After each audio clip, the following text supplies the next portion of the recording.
Hello दोस्तों। तो काफ़ी एनालिसिस करने के बाद और काफ़ी डाटा को खुरदने के बाद मैं फाइनली इस नतीजे पे पहुंच चुका हूं जहां मैं आपको बोल सकता हूं कि यूपीएसआई के एग्ज़ाम में धांधली तो हुई है। और इस धांधली का ये प्रूफ वीडियो है। मैं इस वीडियो में आपको कई सारे प्रूफ दिखाऊंगा जो कि ये साबित करेंगे कि आपके यूपीएसआई के एग्ज़ाम में धांधली हुई है। और ये प्रूफ वीडियो है। ये प्रूफ वीडियो अभी तक यूट्यूब पर किसी ने नहीं बताया होगा। तो इस प्रूफ वीडियो को पूरा अच्छे से देखिएगा, उसके बाद में आप डिसीजन लीजिएगा कि क्या करना है। और आपको एक चीज़ मैं बता देना चाहता हूँ इस वीडियो को शुरू करने से पहले कि ये प्रूफ जो मैं आज लेके आया हूँ, ये अंकित भाटी सर को भी 100% मैं बोल रहा हूँ पता होगा, लेकिन वो किसके डर से चुप हैं ये समझ नहीं आ रहा है। 100% मैं बोल रहा हूँ कि ये डाटा उन्हीं पे आधारित है और ये चीज़ें उनको साफ साफ दिख रही होंगी कि हाँ यूपीएसआई के एग्ज़ाम में धांधली साफ साफ हुई है, लेकिन किसके दबाव में वो चुप हैं ये समझ नहीं आ रहा है। तो इस वीडियो को हम लोग अच्छे से एनालिसिस करते हैं। एनालिसिस के ऊपर ही ये वीडियो बनाया गया है और एग्जैक्ट डाटा के ऊपर बनाया गया है। आप डाटा को भी एग्जैक्ट मानिएगा एकदम, और ये एकदम रिलायबल सोर्स पे उठाया गया है जिस पे कि आप बहुत ज़्यादा ट्रस्ट करते हैं। लेकिन सबसे बड़ा सवाल वही है कि अंकित भाटी सर चुप क्यों हैं। और यही नहीं, यूपीएसआई के धांधली के ऊपर ही चुप नहीं है, काफ़ी चीज़ों पे चुप हैं जो कि इनके ऊपर बहुत सारे सवाल उठा रहा है। तो इसके ऊपर भी बात करेंगे कि अंकित भाटी सर क्यों चुप और किस किस टॉपिक पे चुप हैं और क्यों चुप हैं, ये भी हम लोग समझेंगे वीडियो में। तो चलिए वीडियो को शुरू करते हैं और यूपीएसआई में हुई धांधली का प्रूफ देख लेते हैं। इस वीडियो को पूरा देखने के बाद ही किसी नतीजे पर पहुंचिएगा, लेकिन ये तो श्योर है कि यूपीएसआई में धांधली हुई है और इस वीडियो को पूरा देखने के बाद आप भी इस नतीजे पे पहुंच जाएंगे। तो यूपीएसआई के एग्ज़ाम के बाद आरडब्ल्यूए ने एक फॉर्म भराया था, ठीक है, जिसके अकॉर्डिंग उन्होंने एक एवरेज मार्क्स बताया था बच्चों का। ये रॉ मार्क्स का एवरेज मार्क्स है, ये ध्यान रखिएगा।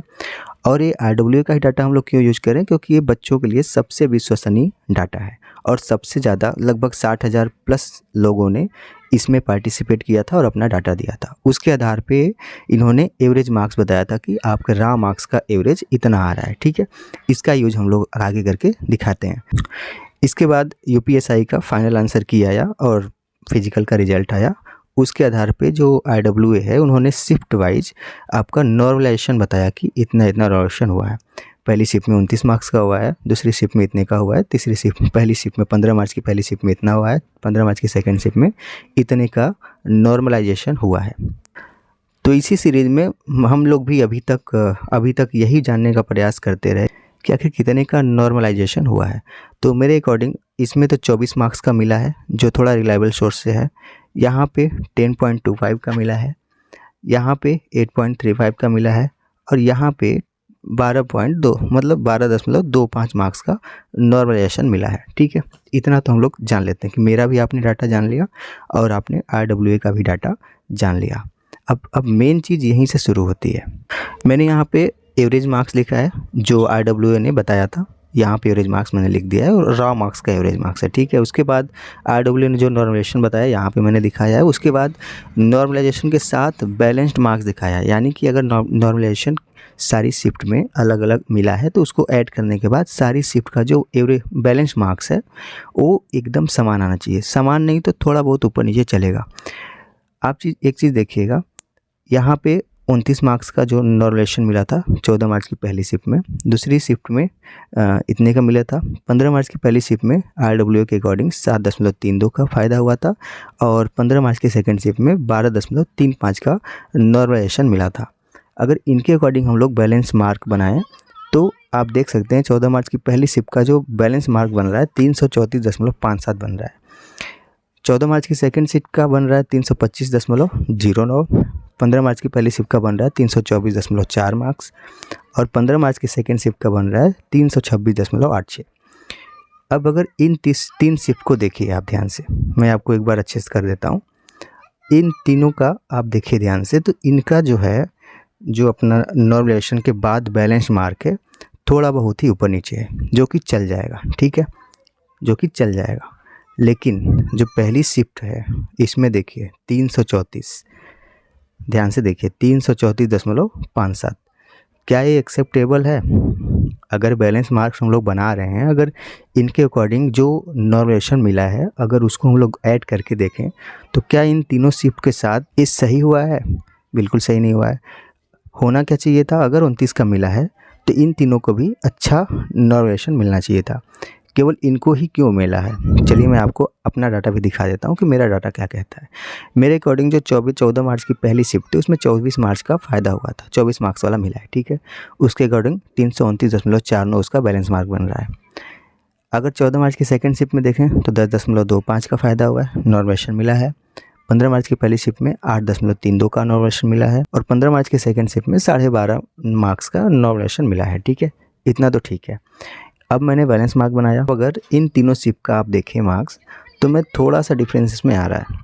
अब मैं इस चीज़ को यहाँ से मैं बोल सकता हूँ कि जो अपना एवरेज रॉ मार्क्स था जो RWA के अकॉर्डिंग है, इसमें थोड़ा बहुत डिफरेंस आ सकता है, क्योंकि यहाँ पे तो 60,000 का ही था और टोटल भाई अब 10 लाख प्लस लोगों ने इसका एग्ज़ाम दिया है, तो हो सकता है यहाँ पे थोड़ा सा डिफरेंस है, जिसकी वजह से मैक्सिमम 1 नंबर का जो बैलेंस मार्क है इसमें थोड़ा सा डिफरेंस आ जाए कि भाई यहाँ 1 नंबर का डिफरेंस आ सकता है। मैक्सिमम बोल रहा हूँ, वैसे आना तो नहीं चाहिए लेकिन 1 नंबर का मैक्सिमम आ सकता है। तो इन तीनों शिफ्ट की अपेक्षा ये जो पहली शिफ्ट है इसका जो नॉर्वेशन का मार्क्स है, मैंने यहाँ पे 24 मार्क्स से लिया है, RWA ने 29 मार्क्स लिया है, ध्यान से रखिएगा। इतना लेने के बाद भी इतना डिफरेंस आ रहा है, इतना ज़्यादा डिफरेंस आ रहा है। इतना ज़्यादा डिफरेंस क्यों आ रहा है ये समझ नहीं पा रहे हैं हम लोग, और यही मेरा टेंशन का सबसे बड़ा कारण है। भाई RWA ने जो नॉर्वेशन बताया है उनके पास तो सारा डाटा है, बहुत ही एग्जैक्ट डाटा उनके पास है। तो इनके जो नॉर्वेशन है इनके अकॉर्डिंग आपका जो बैलेंस मार्क है वो थोड़ा सा तो बैलेंस दिखना चाहिए।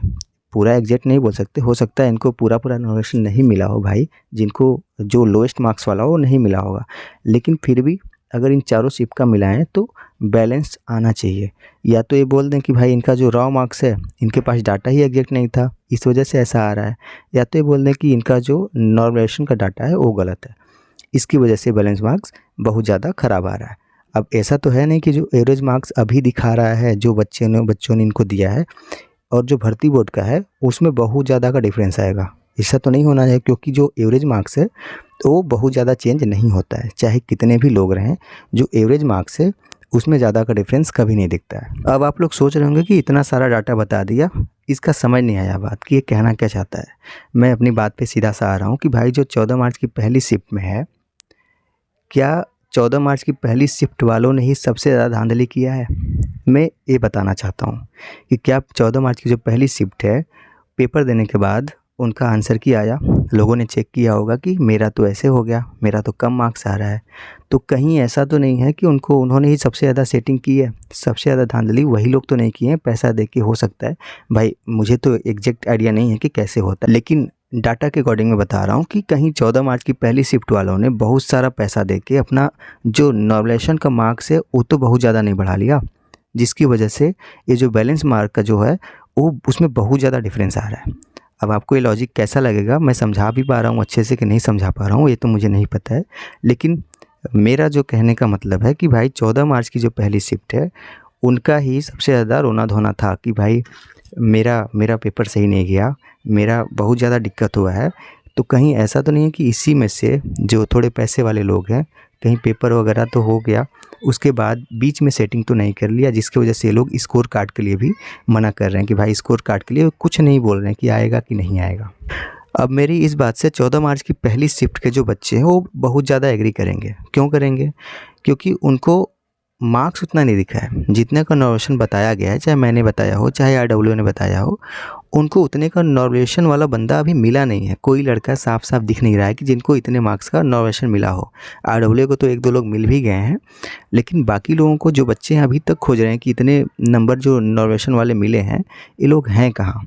अब मैंने तो लॉजिक दे दिया अपना कि मुझे क्या समझ आ रहा है। हाँ, ये चीज़ साफ साफ अंकित भाटी सर को भी पता होगी, 100% उनको पता होगा, लेकिन वो क्यों नहीं आवाज़ उठा रहे हैं ये समझ नहीं आ रहा है। RWA को ये बात समझनी चाहिए कि भाई उनके साथ बच्चे बहुत ज़्यादा जुड़े हैं, बहुत ज़्यादा। 60,000 लोगों ने तो डाटा दे दिया, ये जो एवरेज मार्क्स इन्होंने दिखाया है इसमें 60,000 लोगों ने डाटा दे दिया। बहुत सारे लोग जुड़े हैं भाई, जो इससे बाहर हुए हैं वही जानते होंगे कि किस तरह का उनके ऊपर बीत रहा होगा। अभी जो इसमें चल रहे हैं उनको भी पता नहीं है भाई, कितना भी मार्क्स लेके आए उनको नहीं पता है कि उनका सिलेक्शन होगा कि नहीं होगा। जब इतनी उम्मीद आपके साथ जुड़ी है तो आप इस तरह से चुप नहीं रह सकते हैं। और ये पहला मौका नहीं है जब अंकित भाटी सर चुप हैं। मैं आपको दिखाता हूँ कि कहाँ कहाँ वो चुप रहे हैं। भाई नॉर्वेशन का तो सटीक डाटा इनके पास है, फिर भी वो चुप क्यों हैं ये समझ नहीं आ रहा है।